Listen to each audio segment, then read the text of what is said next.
ബഗ്ദാദിലെ ഗായകരെ വിളിച്ചുകൂട്ടി. ഗായകരുടെ സദസ്സൊരുങ്ങി. കേൾവിക്കാരായി നിരവധി പേരെത്തി. ഖാജ സന്തോഷപൂർവ്വം സദസ്സിലെത്തി. ഗാനാലാപനം തുടങ്ങാറായപ്പോൾ മുഹീദ്ദീൻ ഷേഖ് ഖാൻഖാഹിലേക്ക് മടങ്ങി. മുരീദന്മാർക്ക് ദർസ് തുടങ്ങി. ഒരു ഭാഗത്ത് ഗാനസദസ്സ്, മറ്റൊരു ഭാഗത്ത് ദർസ്. മുരീദന്മാർ നോക്കി നിൽക്കെ മുഹീദ്ദീൻ ഷേഖ് തങ്ങളെ ഭാവം മാറി ഗൗരവം പൂണ്ടു മുഖം ചുവന്നു തുടുത്തു. പെട്ടെന്നൊരു കുന്തം കയ്യിലെടുത്തു നിലത്ത് കുത്തിപ്പിടിച്ചു. ഭൂമിക്ക് വിറയൽ ബാധിച്ചു. കുന്തം ശക്തമായി ഭൂമിയിൽ അമർത്തിപ്പിടിച്ചു. പിന്നെ എല്ലാം ശാന്തമായി. എന്താണ് സംഭവിച്ചതെന്ന് ആർക്കുമറിയില്ല. പിറ്റേ ദിവസം പ്രഭാതത്തിൽ ആളുകൾ സംഭവത്തെക്കുറിച്ചന്വേഷിച്ചു. മുഹീദ്ദീൻ ഷെയ്ഖ് ഇങ്ങനെ വിവരിച്ചു: ഗാനാലാപന സമയത്ത് ഖാജ മൊയ്നുദ്ദീൻ അള്ളാഹുവിനോടുള്ള ഇഷ്ക് കൊണ്ട് സ്വയം മറന്നു. ഇഷ്കിന്റെ ശക്തികൊണ്ട് ബാഗ്ദാദ് കീഴ്മേൽ മറഞ്ഞുപോകുമെന്ന് ഞാൻ ഭയന്നുപോയി. അപ്പോൾ ഞാൻ കുന്തം കൊണ്ട് അമർത്തിപ്പിടിച്ചു. അങ്ങനെ ഞാൻ ചെയ്തില്ലെങ്കിൽ ബാഗ്ദാദ് കീഴ്മേൽ മറിയുമായിരുന്നു. തന്നോട് കാണിച്ച ഔദാര്യത്തിന് ഖാജ മൊയ്നുദ്ദീൻ വളരെ നന്ദിയുള്ളവനായിരുന്നു. ആലിംഗനം ചെയ്ത് ആശീർവദിച്ചാണ് ഖാജായെ യാത്രയാക്കിയത്. മുഹീദ്ദീൻ ഷേഖും ഖാജായെയും തമ്മിലുള്ള പ്രത്യേക ബന്ധം വ്യക്തമാക്കുന്ന മറ്റൊരു സംഭവം പറയാം. ഒരിക്കൽ മുഹീദ്ദീൻ ഷേഖ് ഇങ്ങനെ പ്രഖ്യാപിച്ചു. 50ഓളം ഔലിയാക്കന്മാരുള്ള സദസ്സിൽ വെച്ചായിരുന്നു പ്രഖ്യാപനം. ഖദമി അലാ റഖബത്തി കുല്ലി വലിയ്യിൻ ലില്ലാഹി. അള്ളാഹുവിന്റെ എല്ലാ ഔലിയാക്കന്മാരുടെയും ചുമലിൽ എന്റെ പാദമുണ്ട്.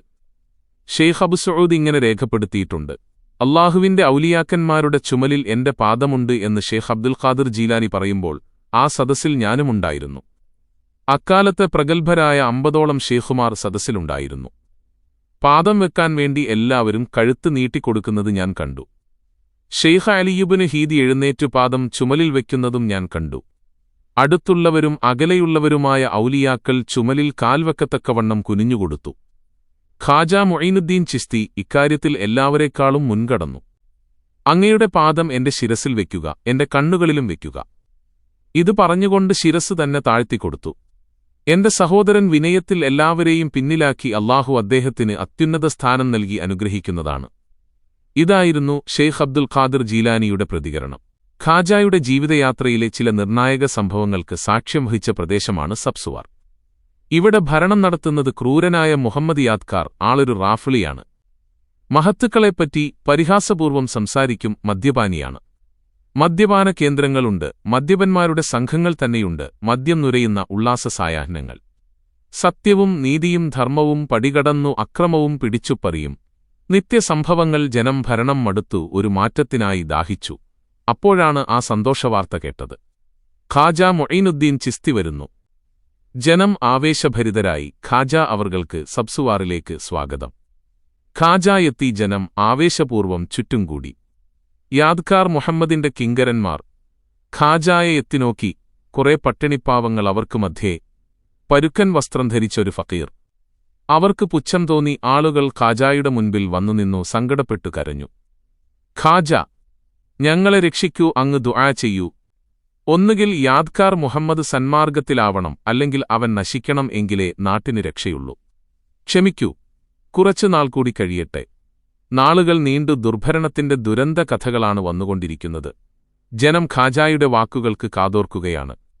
മഹാന്റെ ചലനങ്ങൾ കാണാൻ പ്രതീക്ഷയോടെ കാത്തിരിക്കുകയാണ്. എന്തെങ്കിലും സംഭവിക്കും, അത്രക്കുറപ്പാണ് ജനങ്ങൾക്ക്.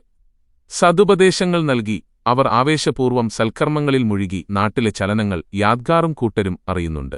ഈ ഫക്കീർ ഒരു ശല്യമായി മാറുകയാണ്. ഓടിച്ചുവിടണം. ഭീഷണിയുടെ സ്വരമുയർന്നു. ഒരു സംഘർഷത്തിന്റെ സാധ്യത തെളിഞ്ഞുവന്നു.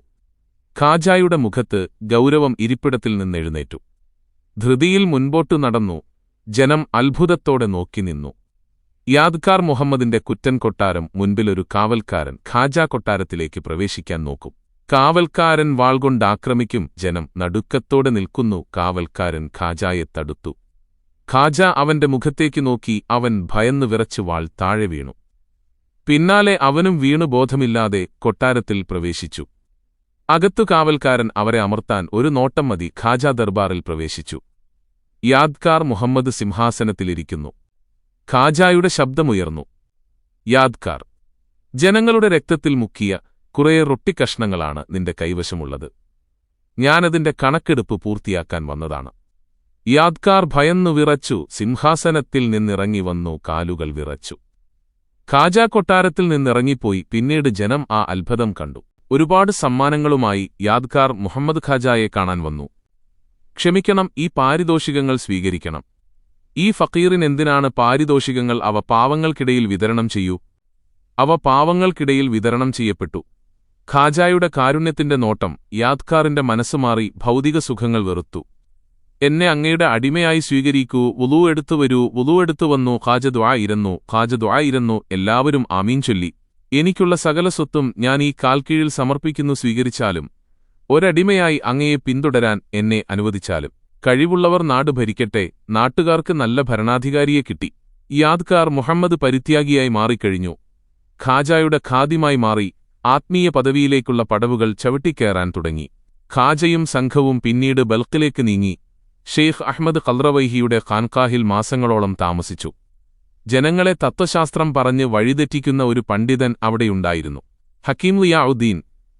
അദ്ദേഹത്തിന്റെ ഖുതുബ്ഖാനയിൽ തത്വശാസ്ത്ര സംബന്ധമായ നിരവധി ഗ്രന്ഥങ്ങളുണ്ടായിരുന്നു. പലരെയും വാദപ്രതിവാദം നടത്തി ഉത്തരം മുട്ടിച്ചിട്ടുണ്ട്. കുറെ ശിഷ്യന്മാരുമുണ്ട്. ഖാജായുടെ ഖാദിമീങ്ങൾ അമ്പും വില്ലും ഉപയോഗിച്ചു. പക്ഷികളെ വേട്ടയാടിപ്പിടിച്ചു, ഇറച്ചി പാകം ചെയ്തു നോമ്പു തുറക്കാനുപയോഗിക്കും. ഒരു ദിവസം ഭക്ഷണം പാകം ചെയ്തുവെച്ചു. ഖാജാ നിസ്കാരത്തിൽ പ്രവേശിച്ചു. ഹക്കീം ളിയാഉദ്ദീൻ കുറച്ചു ദിവസമായി ഖാജായെ നേരിട്ടൊന്ന് കാണാൻ നടക്കുകയാണൊരു സംവാദം നടത്താൻ. അദ്ദേഹം കയറിവന്നു. ഒരു കഷ്ണം മാംസം നൽകി. അത് തിന്നതോടെ മനസ്സിൽ വെളിച്ചം പടർന്നു ബോധം കെട്ടുവീണു. ഒരു കഷ്ണം കൂടി കഴിപ്പിച്ച് ബോധം വന്നപ്പോൾ ദീർഘനേരം ഖാജായെ നോക്കിനിന്നു മനസ്സാകെ മാറി. ഖാജ അദ്ദേഹത്തിന്റെ വിജ്ഞാനം ഊരിയെടുത്തു. എന്നെ അവിടുത്തെ അടിമയാക്കൂ. അദ്ദേഹം അപേക്ഷിച്ചു ബൈഅത്ത് ചെയ്തു. മുരീദായി. ലൈബ്രറിയിലെ വികല ആശയങ്ങളുള്ള ഗ്രന്ഥങ്ങൾ നദിയിൽ ഒഴുക്കിക്കളഞ്ഞു. ഖാജായെ പിന്തുടരാൻ അനുവാദം നൽകി ചിശ്തി. ത്വരീഖത്തിന്റെ പ്രചാരകനായി ഹക്കീം ളിയാഉദ്ദീൻ രംഗത്തുവന്നു. പല പ്രദേശങ്ങളിലും ചെന്ന് ചിശ്തി ത്വരീഖത്തിന്റെ പ്രകാശം പരത്തി.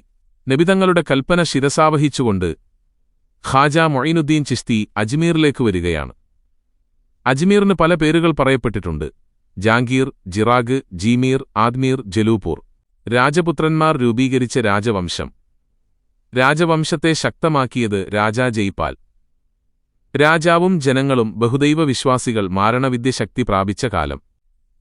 ശക്തന്മാരായ മാരണക്കാർ ധാരാളമുണ്ടായിരുന്നു. കൊട്ടാരവുമായി ചുറ്റിപ്പറ്റിയാണ് പലരുടെയും ജീവിതം. സ്ത്രീകളുടെ കൂട്ടത്തിലും ധാരാളം മാരണക്കാരികളുണ്ടായിരുന്നു. ധാരാളം പ്രവചനക്കാരുമുണ്ടായിരുന്നു. ലക്ഷണ നോക്കലും രാശി നോക്കലും സർവത്ര പ്രചാരത്തിലുണ്ട്. ഖാജ വരുന്ന കാലത്ത് അജ്മീർ ഭരിച്ചിരുന്നത് പൃഥ്വിരാജ് ചൗഹാനായിരുന്നു. രാജാവിന്റെ മാതാവ് നക്ഷത്രഫലം പറയുന്നതിൽ വിദഗ്ധയായിരുന്നു. ഖാജ വരുന്നതിന്റെ 12 കൊല്ലം മുമ്പ് അവർ ഗണിച്ചുനോക്കി പ്രവചനം നടത്തി.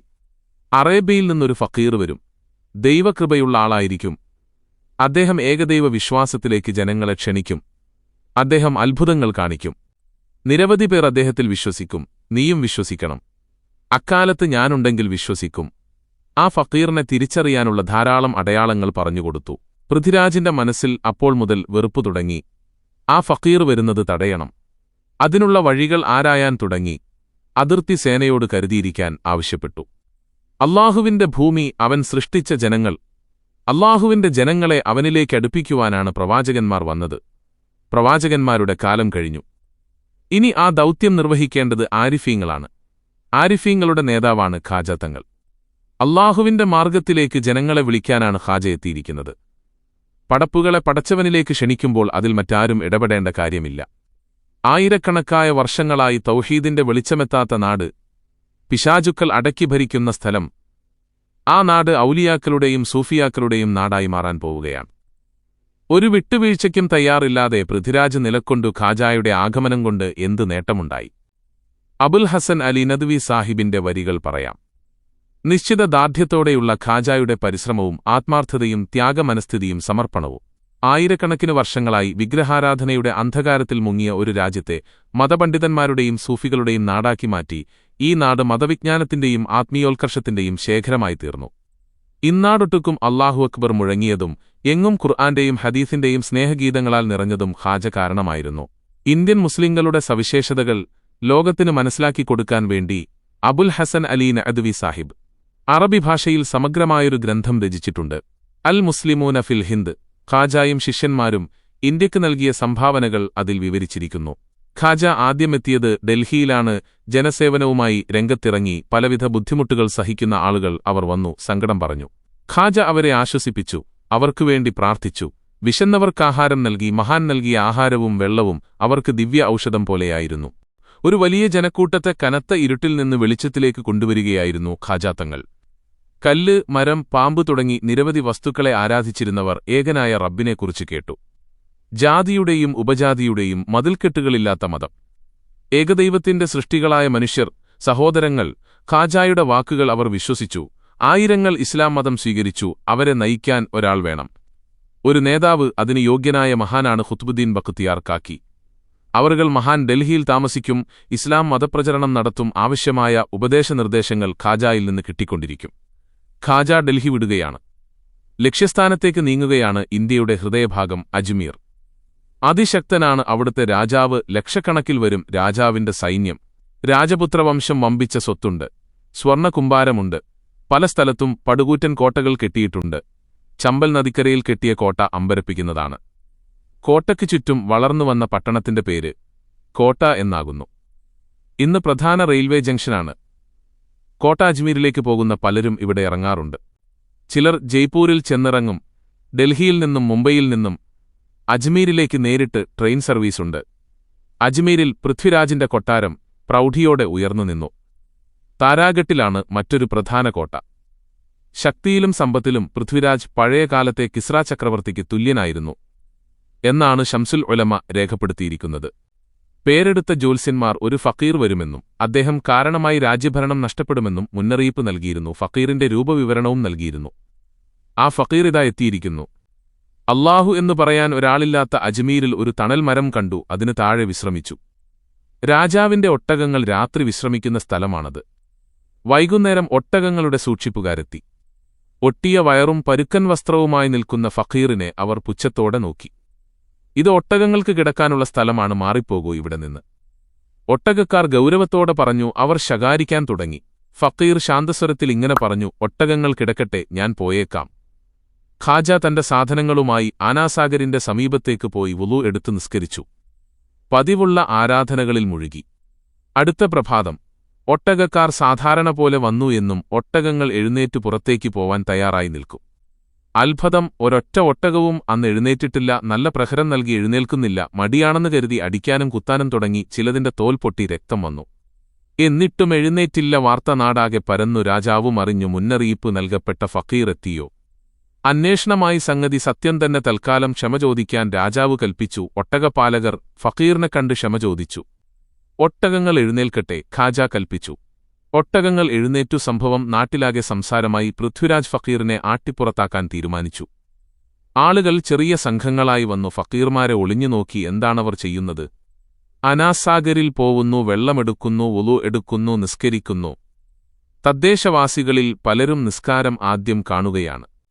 നിൽക്കുന്നു, കുനിയുന്നു, നിവരുന്നു, കുമ്പിടുന്നു. മുമ്പിലൊന്നുമില്ല. ആരെ കണ്ട് ആരാധിക്കുന്നു? അദൃശ്യനായ ദൈവത്തെ. അത് അതിശയകരം തന്നെ. മേലാളന്മാർ അനാസാഗരിലെ വെള്ളമെടുക്കുകയോ? പാടില്ല. വെള്ളം നിരോധിച്ചു. ഇനി വെള്ളം കിട്ടില്ല. കാവലേർപ്പെടുത്തി. ഖാജ ശിഷ്യന്റെ കയ്യിൽ പാത്രം കൊടുത്തു. ശിഷ്യൻ പാത്രവുമായി പോയി. ഭടന്മാർ തടയാൻ വന്നു. തടയാനാകും മുമ്പേ പാത്രം വെള്ളത്തിൽ മുക്കി. അനാസാഗരിലെ വെള്ളം മുഴുവൻ പാത്രത്തിൽ ശേഖരിച്ചു. പാത്രവുമായി മടങ്ങി. അനാസാഗർ തടാകം വറ്റിവരണ്ടു. എവിടെയും വെള്ളമില്ല. ആളുകൾ നെട്ടോട്ടമായി. പൃഥ്വിരാജ് ഉറക്കെ പ്രഖ്യാപിച്ചു, ആ ഫക്കീർ വലിയ മാരണക്കാരനാണ്. അയാളുടെ മാരണം കാരണമാണ് അനാസാഗരിലെ വെള്ളം വറ്റിയത്. ഖാജായുടെ സമീപത്തേക്ക് ജനങ്ങൾ കരഞ്ഞുകൊണ്ടുവന്നു. മാപ്പപേക്ഷിച്ചു. ഖാജായുടെ മനസ്സലിഞ്ഞു. വെള്ളം അനാസാഗരിലൊഴുക്കാൻ ഖാദിമിനോട് പറഞ്ഞു. ഖാദിം വെള്ളിപ്പാത്രവുമായി അനാസാഗരിലെത്തി. വെള്ളം അതിലൊഴിച്ചു. അത്ഭുതം, അനാസാഗർ നിറഞ്ഞു. ഇതറിഞ്ഞപ്പോൾ പൃഥ്വിരാജും കൂട്ടരും പറഞ്ഞു, വല്ലാത്ത മാരണവിദ്യ തന്നെ. ആളുകൾ ഖാജായുടെ താമസസ്ഥലത്ത് എത്തിനോക്കും. ഖാജ അവരുടെ പ്രാദേശിക ഭാഷയിൽ സംസാരിക്കും. അവർ അടുത്തുവന്നു. ഖാജ അവരുടെ ബുദ്ധിമുട്ടുകൾ ചോദിച്ചറിഞ്ഞു. അവർക്ക് പരിഹാരമുണ്ടാക്കിക്കൊടുത്തു. വിശന്നവർക്കാഹാരം കിട്ടി. രോഗികൾക്ക് ചികിത്സ കിട്ടി. അഫ്ഗാനിസ്ഥാനിൽ നിന്ന് തുണി കൊണ്ടുവന്നു. പാവങ്ങൾക്കിടയിൽ വിതരണം ചെയ്തു. അവർ സന്തോഷിച്ചു. ഖാജായുമായി കൂടുതലടുത്തു. രാജാവിന്റെയും കൂട്ടരുടെയും ശത്രുത വർദ്ധിച്ചു. കൊട്ടാരത്തിൽ സദസ്സൊരുങ്ങി. ഗൗരവപൂർണമായ ചർച്ച. എന്തു വില കൊടുത്തും ഈ മാരണക്കാരനെ പുറത്താക്കണം. നാമും മാരണക്കാരെ രംഗത്തിറക്കണം. മാരണക്കാർ ഏറ്റുമുട്ടട്ടെ, വിജയം നമുക്കായിരിക്കും. ചർച്ച ചൂടുപിടിച്ചു. ഷാദിദേവിനെ വരുത്തണം. എല്ലാവരും ആ അഭിപ്രായത്തിൽ യോജിച്ചു. ഷാദിദേവിന്റെ അടുത്തേക്ക് ദൂതന്മാർ കുതിച്ചു. ഇതിനിടയിൽ ആവേശം മൂത്ത ഒരു കൂട്ടർ ഖാജയെ ആക്രമിക്കാൻ പുറപ്പെട്ടു. കല്ലുകളും വടികളും പൊക്കിപ്പിടിച്ചു കൊലവിളിയുമായി വരികയാണവർ. ഖാജ അനുയായികളെ ആശ്വസിപ്പിച്ചു. ഒട്ടും ഭയപ്പെടരുത്, ധൈര്യമായിരുന്നോളൂ, അവർ മുന്നേറി വരികയാണ്. ഖാജ ഒരു പീട്ടി മണ്ണ് വാരി ആയത്തുൽ കുർസിയോതി മന്ത്രിച്ചു. ആക്രമികളുടെ നേരെ എറിഞ്ഞു. ഏറുകൊണ്ടവർ നിലംപതിച്ചു. ബാക്കിയുള്ളവർ ജീവനും കൊണ്ടോടി. നക്ഷത്രശാസ്ത്രത്തിലും ആഭിചാരത്തിലും നല്ല പാണ്ഡിത്യമുള്ള ആളായിരുന്നു ഷാദിദേവ്. ധാരാളം ശിഷ്യന്മാരുമുണ്ട്. നാട്ടിലെല്ലാവരും അദ്ദേഹത്തെ ആദരിച്ചിരുന്നു. ഷാദിദേവും സംഘവുമെത്തി ഖാജായുടെ താമസസ്ഥലത്തു വന്നു. ഷാദിദേവ് ഖാജായുടെ മുഖത്തേക്ക് നോക്കി. ഇതുപോലൊരു മുഖം ഇതിനു മുമ്പ് കണ്ടിട്ടില്ല. ഒരു മനുഷ്യന്റെ മുഖത്തിന് ഇത്രയും തേജസ്സോ? ഇത് സാധാരണ മനുഷ്യനല്ല, ഇദ്ദേഹത്തെ പരാജയപ്പെടുത്താനാവില്ല. ഖാജ കാരുണ്യപൂർവ്വം ഷാദിദേവിനെ നോക്കി നോട്ടം മനസ്സിലേക്കിറങ്ങിച്ചെന്നു. മനസ്സിളകിമറിഞ്ഞു. അദ്ദേഹത്തിന്റെ ശരീരത്തിലുണ്ടായിരുന്ന പിശാചുക്കൾ ഓടിപ്പോയി. ഷാദിദേവ് ഖാജായുടെ കാൽക്കൽ വീണു. ഒരു പാത്രം വെള്ളം കൊണ്ടുവരൂ, ഖാജ കൽപ്പിച്ചു. ഒരു ഖാദിം വെള്ളം കൊണ്ടുവന്നു. ഷാദിദേവ് വെള്ളം കുടിച്ചു. എന്നെ സ്വീകരിച്ചാലും അങ്ങയുടെ സേവകനാക്കിയാലും സൗഭാഗ്യത്തിന്റെ സന്മാർഗത്തിന്റെ പ്രകാശം ഷാദിദേവിൽ പ്രത്യക്ഷപ്പെട്ടു. അദ്ദേഹം ഇസ്ലാം മതം വിശ്വസിച്ചു. അദ്ദേഹത്തിന് സഈദെന്ന് പേരിട്ടു. ശിഷ്യന്മാർ അദ്ദേഹത്തെ ആക്ഷേപിക്കുകയും കല്ലെറിയുകയും ചെയ്തു. ശക്തമായ ഈമാൻ കാരണം അതെല്ലാം അദ്ദേഹം അതിജീവിച്ചു. വീണ്ടും കൊട്ടാരത്തിൽ ആലോചനായോഗം ചേർന്നു. ഉഗ്രമാരണക്കാരനായ ജയപാലിനെ വരുത്തണമെന്ന് എല്ലാവരും നിർദ്ദേശിച്ചു. അദ്ദേഹം വന്നാൽ വിജയം നിശ്ചയം വന്നുകിട്ടേണ്ടേ. മരുഭൂമിയിലോ വനാന്തരങ്ങളിലോ ചുറ്റി നടക്കും. പിശാചുക്കളുമായിട്ടാണ് സഹവാസം അന്വേഷിച്ചു കണ്ടുപിടിക്കണം. രാജകൽപ്പന പുറപ്പെടുവിച്ചു.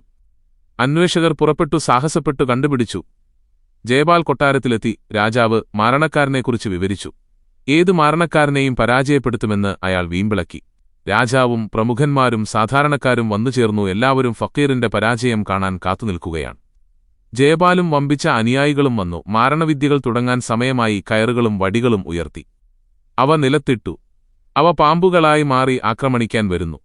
ഖാജ വൃത്തം വരച്ചു. ഖാജായും അനുയായികളും അതിൽ കയറി നിന്നു.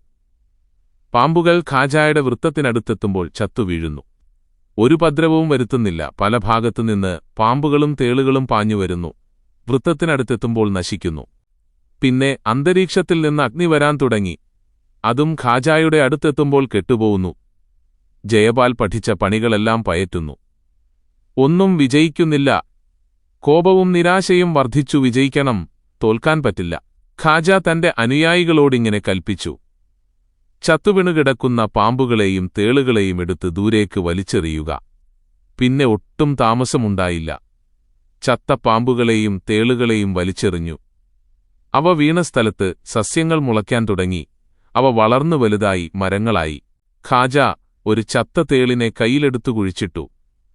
ആ സ്ഥലത്ത് ഒരു മരം വളർന്നുവന്നു. അതിന്റെ ചില്ലകൾ തേളിന്റെ വിഷത്തിന് ഔഷധമായി മാറി. ശത്രുക്കൾ ഇതെല്ലാം കണ്ട് ഭയചകിതരായി മാറി. ഉള്ളിൽ കോപം തിളച്ചുമറിയുകയാണ്. ഷാദിദേവിനെ ഉച്ചത്തിൽ ചീത്ത വിളിക്കുന്നുമുണ്ട്. അദ്ദേഹം അപ്പോഴും വൃത്തത്തിനുള്ളിൽ ഖാജയോടൊപ്പം നിൽക്കുകയാണ്. ജയപാൽ മുമ്പോട്ട് വന്ന് ഖാജയോടിങ്ങനെ വിളിച്ചലറി. ഈ നാട് വിട്ടു പോയിക്കൊള്ളണം, അല്ലെങ്കിൽ ജീവൻ കിട്ടില്ല. ഞാനിതാ ഒരു കർമ്മം കൂടി നിർവഹിക്കാൻ പോവുകയാണ്. അത് ചെയ്താൽ നിങ്ങൾ ജീവനോടെ ബാക്കിയാവില്ല. അതിനു മുമ്പേ സ്ഥലം വിട്ടുകൊള്ളണം. ജീവൻ വേണമെങ്കിൽ പോയിക്കൊള്ളൂ. ഖാജ ഇങ്ങനെ മറുപടി നൽകി. നിന്റെ കർമ്മം നടക്കട്ടെ, വേഗമാവട്ടെ, എന്തിന് കാത്തുനിൽക്കുന്നു? ജയപാൽ കോപാന്ധനായി മാറി. ഏറ്റവും അപകടകരമായ മാരണവിദ്യ നടക്കാൻ പോകുന്നു. ജനം ശ്വാസമടക്കിപ്പിടിച്ച് കാത്തിരിക്കുകയാണ്. ജയപാൽ ഒരു മൃഗത്തിന്റെ തോലെടുത്തു. അത് വായുവിൽ വിരിച്ചു. എന്നിട്ടതിലേക്ക് ചാടിക്കയറി. അത് അന്തരീക്ഷത്തിലേക്ക് ഉയർന്നുപോയി.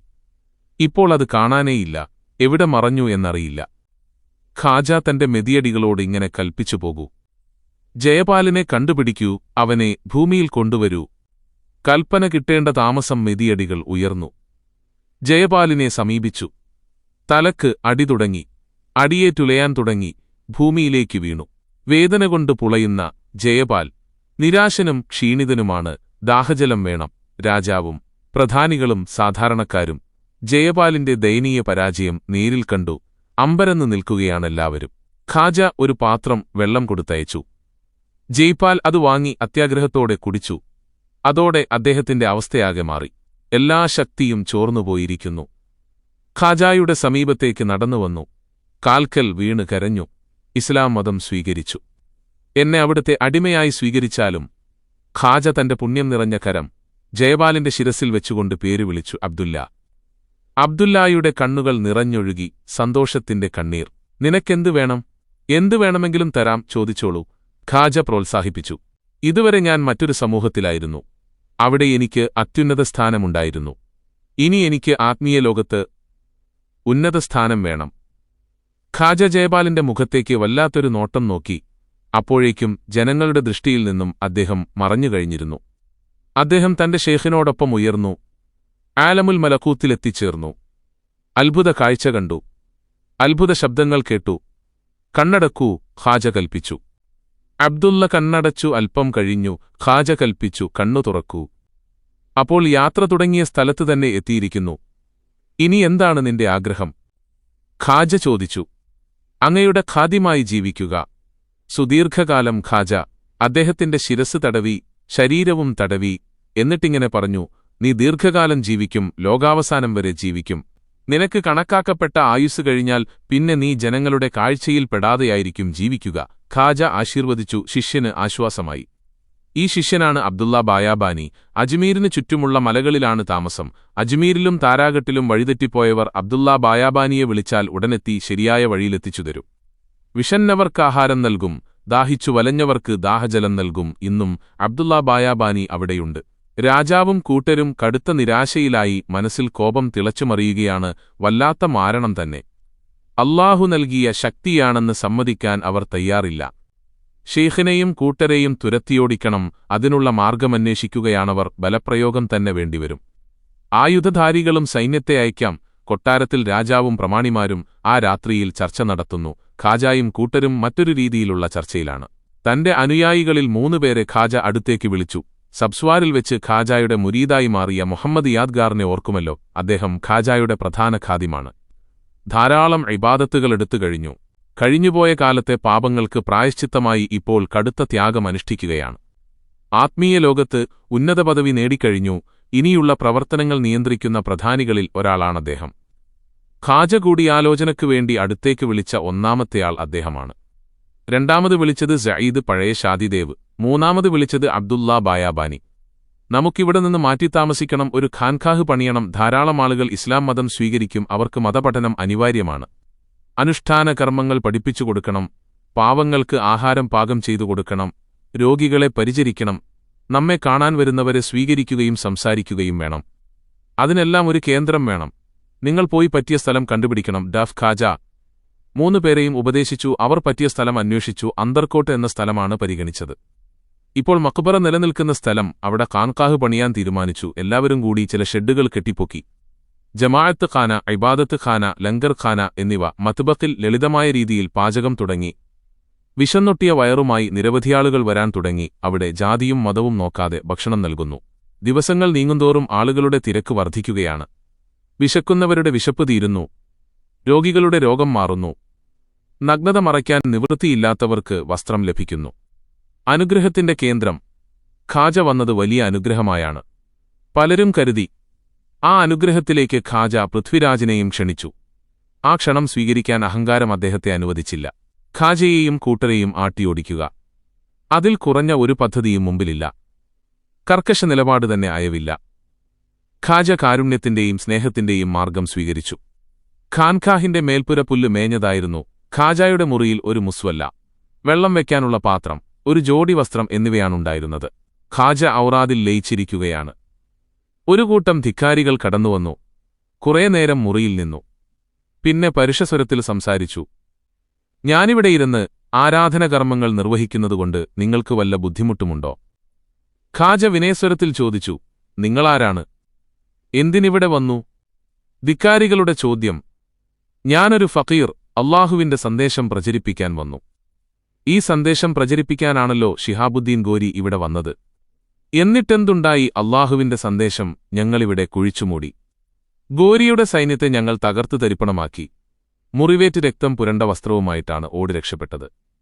ഇനി അയാൾ ഇങ്ങോട്ട് വരില്ല, മടങ്ങിപ്പോകുന്നതാണ് നിങ്ങൾക്ക് നല്ലത്. ഷിഹാബുദ്ദീൻ ഗോരി യുദ്ധത്തിൽ തോറ്റുമടങ്ങിപ്പോയി. പക്ഷെ അല്ലാഹുവിന്റെ സന്ദേശം കുഴിച്ചുമൂടാനാവില്ല. അത് മാനവരാശിക്കുള്ളതാണ്. അതിന്റെ ശോഭ ലോകമെങ്ങും പരക്കും. കാരണം അത് സ്രഷ്ടാവായ അല്ലാഹുവിന്റെ സന്ദേശമാണ്. ദുനിയാവ് മുഴുവൻ തകർന്നാലും അല്ലാഹുവിന്റെ സന്ദേശം നിലനിൽക്കും. നിങ്ങൾ കാതുകൾ അടച്ചുപിടിച്ചാലും ഈ സന്ദേശം നിങ്ങളുടെ ഹൃദയങ്ങളിലെത്തും. ഇത് അല്ലാഹുവിന്റെ ഭൂമിയാണ്. ഇവിടെ ജീവിക്കുന്നവരെല്ലാം പരലോകത്ത് അല്ലാഹുവിന്റെ ദർബാറിൽ ഹാജരാക്കപ്പെടും. നിർത്തൂ അല്ലാഹു എന്ന് പറയരുത്. ഭൂമിയിലും ആകാശത്തും ദേവതകളുടെ ഭരണമാണ്. എനിക്ക് അല്ലാഹു എല്ലാമെല്ലാമാണ് എന്റെ ജീവിതം. അവനുവേണ്ടിയാണ് ഞാൻ അവന്റെ നാമത്തിൽ ജീവിക്കുന്നു. നിങ്ങളും അങ്ങനെ ജീവിക്കണമെന്ന് ഞാൻ ഉപദേശിക്കുന്നു. ഈ ഉപദേശം തരാനാണ് ഞാൻ വന്നത്. ഡഫ് പരിഹാസത്തിന്റെ പൊട്ടിച്ചിരി ഉയർന്നു. ഈ വാദവുമായി നിങ്ങളിവിടെ തുടർന്നാൽ നിങ്ങൾക്ക് ആഹാരമില്ല, വസ്ത്രമില്ല, പാർപ്പിടമില്ല. ഓർമ്മയിരിക്കട്ടെ, കാട്ടിലെ പഴങ്ങൾ ഭക്ഷിക്കും. ആരാധനകൾക്കൊരൽപ്പം സ്ഥലം മതി, ഒരു ജോഡി വസ്ത്രം മതി. സൂറത്തുൽ ഇഖ്ലാസ് ഓതി സംസ്കൃതത്തിൽ വിവരണം നൽകി. പിന്നൊരു നോട്ടം. ആക്രമണികളുടെ കയ്യിലെ വാളുകൾ താഴെ വീണു. ധൈര്യം ചോർന്നു. നിരാശയോടെ മടങ്ങിപ്പോയി. ഈ സംഭാഷണം നാട്ടിലാകെ സംസാരവിഷയമായി. ഗോറിക്ക് വൻ സൈന്യത്തിന്റെ അകമ്പടിയുണ്ടായിട്ട് നമ്മെ നേരിടാനായില്ല. ആ ഫക്കീർ ഒറ്റയ്ക്ക് നമ്മെ നേരിട്ട് കളഞ്ഞല്ലോ. ഇതെന്ത് കഥ? ധിക്കാരികൾ വീണ്ടും വന്നു. ആയുധധാരികൾ. ഖാജ ളുഹ്ർ നിസ്കരിക്കുകയാണ്. അവർ വന്നു കയറുമ്പോൾ സുജൂദിലാണ്. വെട്ടിക്കൊല്ലാൻ എന്തെളുപ്പം. വാൾ വലിച്ചൂരാൻ നോക്കി. അപ്പോഴേക്കും സുജൂദിൽ നിന്നുയർന്നു നൃത്തത്തിലായി. ചുണ്ടുകൾ ചലിക്കുന്നു. ആരോടോ സംസാരിക്കുന്നു. കാണാത്ത ദൈവത്തോടാണോ സംസാരം? കൊള്ളാം. വീണ്ടും സുജൂദിലെത്തിയപ്പോൾ വാൾ ഊരാൻ നോക്കിക്കഴിയുന്നില്ല. സലാം വീട്ടി ദുആയിരുന്നു. പിന്നെ ശത്രുക്കളെ നോക്കി പുഞ്ചിരി തൂകി. സുഹൃത്തുക്കളെ, നിങ്ങളെ സൽക്കരിക്കാൻ ഈ ഫക്കീറിന്റെ കൈവശം യാതൊന്നുമില്ല. കുറച്ച് ഈത്തപ്പഴമുണ്ട്, അത് തരാം. അവർ മിണ്ടുന്നില്ല, ചലനമില്ല. ഈ ദർവേശിന്റെ ശരീരത്തിൽ എന്തു ചെയ്യണമെന്നാണോ നിങ്ങൾ ഉദ്ദേശിക്കുന്നത്, അത് ചെയ്യാം. ആഗതരുടെ ജീവിത രഹസ്യങ്ങളിൽ ചിലത് പറഞ്ഞു. അത് കേട്ടതോടെ അവർ അട്ടഹസിച്ചു. പിന്തിരിഞ്ഞോടിയവരിൽ ചിലർ വീണ്ടും വന്നു. അത് ഇസ്ലാം മതം സ്വീകരിക്കാനായിരുന്നു. ഇസ്ലാം മതം സ്വീകരിച്ചവർ വളരെ സന്തോഷവാന്മാരായി കാണപ്പെട്ടു. കൊട്ടാരത്തിൽ വീണ്ടും ചർച്ച തുടങ്ങി. ഫക്കീറിനെതിരെ സൈന്യത്തെ അയക്കണമെന്ന് ചിലർ വാദിച്ചു. മറ്റു ചിലർ പിന്താങ്ങി. ചർച്ച ചൂടുപിടിച്ചപ്പോൾ ശബ്ദമുയർന്നു സദസ്സിലുള്ള ഒരു വൃദ്ധൻ സംസാരിക്കാൻ തുടങ്ങി. മഹാരാജാവേ, അങ്ങയുടെ മാതാവിന്റെ വാക്കുകൾ മറന്നുപോയോ? മറന്നുപോയെങ്കിൽ ഞാനത് വീണ്ടും ഉണർത്തുന്നു. ഈ ഫക്കീറിന്റെ ആഗമനത്തെക്കുറിച്ച് വർഷങ്ങൾക്ക് മുമ്പ് അങ്ങയുടെ മാതാവ് മുന്നറിയിപ്പ് തന്നിട്ടുണ്ട്. ഫക്കീറിനെ എതിർക്കരുത്, ബുദ്ധിമുട്ടിക്കരുത്. അദ്ദേഹം പറഞ്ഞത് അനുസരിക്കണം എന്നൊക്കെയാണ് മാതാവ് പറഞ്ഞത്. അങ്ങ് അമ്മയെ അനുസരിക്കൂ. ഫക്കീർ വരുന്ന കാലത്ത് ഞാൻ ജീവിച്ചിരുന്നാൽ അദ്ദേഹത്തിൽ വിശ്വസിക്കുമെന്ന് അമ്മ പറഞ്ഞിട്ടുണ്ട്. പക്ഷെ അമ്മക്ക് ഭാഗ്യമുണ്ടായില്ല. രോഗം വന്നു, മരണപ്പെട്ടു. വൃദ്ധന്റെ വാക്കുകൾ ഒരു നടുക്കത്തോടെ സദസ്സ് കേട്ടു. പക്ഷെ ആരും അതിനെ പിന്താങ്ങിയില്ല. ഫക്കീറിനെ പുറത്താക്കാൻ തീരുമാനിച്ചു. ഉന്നത കുടുംബത്തിൽപ്പെട്ട ചിലർ ഇസ്ലാം മതം സ്വീകരിച്ചു. കൊട്ടാര സേവകരിൽപ്പെട്ട ചിലരും ഇസ്ലാം മതം സ്വീകരിച്ചു. അവരെ രാജാവ് പിടികൂടി ക്രൂരമായി പീഡിപ്പിച്ചു. ഇത് ഖാജായെ വേദനിപ്പിച്ചു. മുരീദന്മാർക്കിടയിലെ ഒരു പ്രമുഖനായിരുന്ന റോഷനലിക്ക് ഒരു ദിവസം പാലിന്റെ ആവശ്യം നേരിട്ടു. നല്ല പശുവിൻ പാൽ കിട്ടിയാൽ കൊള്ളാം. പാലും ചുമന്നുകൊണ്ടുപോകുന്ന ഗ്രാമീണ സ്ത്രീകളെ കാണാറുണ്ട്. ചോദിച്ചു നോക്കാം. പുറത്തിറങ്ങി നിന്നു ഒരു സ്ത്രീ വലിയ പാത്രം പാലുമായി വരുന്നു. പാൽ ആവശ്യപ്പെട്ടു. സ്ത്രീ പാത്രം താഴെ വെച്ചു.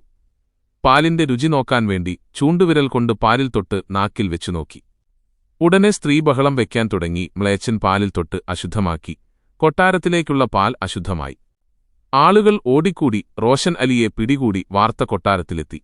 കുതിരകളുടെ കുളമ്പടി ശബ്ദം. പട്ടാളക്കാർ നുതിച്ചെത്തി. റോഷൻ അലിയെ കൊട്ടാരത്തിലേക്ക് കൊണ്ടുപോയി. ഈ ഫക്കീറിന്റെ പാലിൽ തൊട്ട വിരൽ മുറിച്ചു നീക്കുക രാജാവ് കൽപ്പിച്ചു. റോഷനലി പറഞ്ഞതൊന്നും അവർ സ്വീകരിച്ചില്ല. അവർ ഖാജായോടുള്ള പക തീർക്കുകയായിരുന്നു. കൈ ബലമായി പിടിച്ചു. വിരൽ മുറിച്ചു കളഞ്ഞു. രക്തം തെറിച്ചു. വിരൽ താഴെ വീണു. കൊട്ടാരത്തിൽ ആഹ്ലാദപ്രകടനം. റോഷനലി തന്റെ പ്രിയപ്പെട്ട വിരൽ കുനിഞ്ഞെടുത്തു. അതുമായി നടന്നു. ഖാജായുടെ മുമ്പിലെത്തി. വേദന മുഖത്തു പ്രകടിപ്പിക്കാതെയാണ് വന്നത്. എന്തോ പന്തികേട് തോന്നിയ ഖാജ ചോദ്യം ചെയ്തു. അപ്പോഴാണ് സംഭവം പറഞ്ഞത്. മുസ്ലിങ്ങൾ രോഷമടക്കി നിൽക്കുകയാണ്. ഖാജ വിശുദ്ധ ഖുർആൻ വചനം ഓതി. ലൻ തനാലുൽ ബിർറ ഹത്താ തുൻഫിഖു മിമ്മാ തുഹിബ്ബൂൻ. തനിക്ക് പ്രിയപ്പെട്ടത് ചിലവഴിക്കുന്നതുവരെ പുണ്യം നേടുകയില്ല. റോഷനലിക്ക് സമാധാനമായി. തന്റെ വിരൽ തനിക്ക് പ്രിയപ്പെട്ടതാണ്. അല്ലാഹുവിന്റെ മാർഗ്ഗത്തിൽ ആ വിരൽ ഷഹീദായി. ഖാജായുടെ മുഖത്ത് ഭാവമാറ്റം, ഗൗരവഭാവം, ഗാംഭീര്യം നിറഞ്ഞ വാക്കുകൾ പുറത്തുവന്നു. വിരൽ ഖബറടക്കുക. ആ വിരലിന്റെ മുകളിൽ മണ്ണ് വീഴുന്നതോടെ പൃഥ്വിരാജിന്റെ ഭരണത്തിന് മുകളിലും മണ്ണ് വീഴും. വളരെയേറെ ആദരവോടെ വിരൽ ഖബറടക്കി. കൊട്ടാരത്തിലെ പ്രമുഖന്മാർ ഒത്തുചേർന്നിരിക്കുന്നു. ചർച്ച സജീവം. ഒരു ഉന്നത ഉദ്യോഗസ്ഥൻ സംസാരിച്ചു. ആ ഫക്കീറിനെ ഉപദ്രവിക്കുന്നത് മഹാപാപമാണ്. ദൈവാനുഗ്രഹം സിദ്ധിച്ച മനുഷ്യനാണ്. അദ്ദേഹത്തെ ഉപദ്രവിച്ചാൽ നാം അപകടത്തിൽപ്പെടും. എല്ലാവരും കൂടെ അദ്ദേഹത്തിന് നേരെ തിരിഞ്ഞു. ഈ വഞ്ചകനെ പിരിച്ചുവിടുക. രാജാവ് അദ്ദേഹത്തെ ഉദ്യോഗത്തിൽ നിന്ന് പിരിച്ചുവിട്ടു. താനിതുവരെ ഇരുന്ന കസേരയിലേക്ക് അവസാനമായി നോക്കി. എന്നിട്ട് തല ഉയർത്തിപ്പിടിച്ച് ഇറങ്ങി നടന്നു. നേരെ ഖാജായുടെ സന്നിധിയിലേക്ക് കാര്യങ്ങൾ ബോധിപ്പിച്ചു. ഖാജ ഇങ്ങനെ നിർദ്ദേശിച്ചു. രാജാവിന്റെ സമീപം ചെന്നു. ഇക്കാര്യം പറയൂ. ആകാശത്ത് വിധിയായിട്ടുണ്ട്. അവസാനമായി ഒന്നുകൂടി ഉപദേശിച്ചു നോക്കൂ. അദ്ദേഹം രാജസന്നിധിയിലെത്തി ഗൗരവത്തോടെ സംസാരിച്ചു. മഹാരാജാവ്, ഇനിയെങ്കിലും നല്ല വഴിക്ക് ചിന്തിക്കൂ. അങ്ങ് ആപത്തിന്റെ വക്കിലാണ്. ആകാശത്ത് വിധിയായിട്ടുണ്ടെന്ന് ഖാജാ സാഹിബ് മുന്നറിയിപ്പ് നൽകുന്നു. നിർത്തട, ധിക്കാരി! രാജകിങ്കരന്മാർ ചാടി വീണു. ഉഗ്രമർദ്ദനം. ശരീരത്തിൽ മുറിവുണ്ടായി. വസ്ത്രത്തിൽ രക്തം പുരണ്ടു. ആ വസ്ത്രവുമായി ഖാജായുടെ മുമ്പിലെത്തി. ഖാജ പ്രഖ്യാപിച്ചു, ഞാൻ ആ രാജാവിനെ ജീവനോടെ മുസ്ലിം സൈന്യത്തെ ഏൽപ്പിച്ചിരിക്കുന്നു. പിന്നീട് അതുതന്നെയാണ് സംഭവിച്ചത്. മഹാനവറുകളുടെ ബർക്കത്തുകൊണ്ട് നമ്മുടെ ജീവിതം വിജയകരമാക്കി തരട്ടെ. ഈ ചരിത്രത്തിന്റെ ബാക്കി ഭാഗം അടുത്ത വീഡിയോയിൽ വരുന്നതാണ്. വീഡിയോ ഇഷ്ടമായെങ്കിൽ ലൈക്ക് ചെയ്യാനും ഷെയർ ചെയ്യാനും മറക്കരുത്. നിങ്ങളുടെ വിലയേറിയ അഭിപ്രായങ്ങൾ രേഖപ്പെടുത്തുക. ചാനൽ സബ്സ്ക്രൈബ് ചെയ്യാനും പുതിയ വീഡിയോകളുടെ നോട്ടിഫിക്കേഷനായി ബെല്ലൈക്കൺ അമർത്താനും മറക്കരുത്.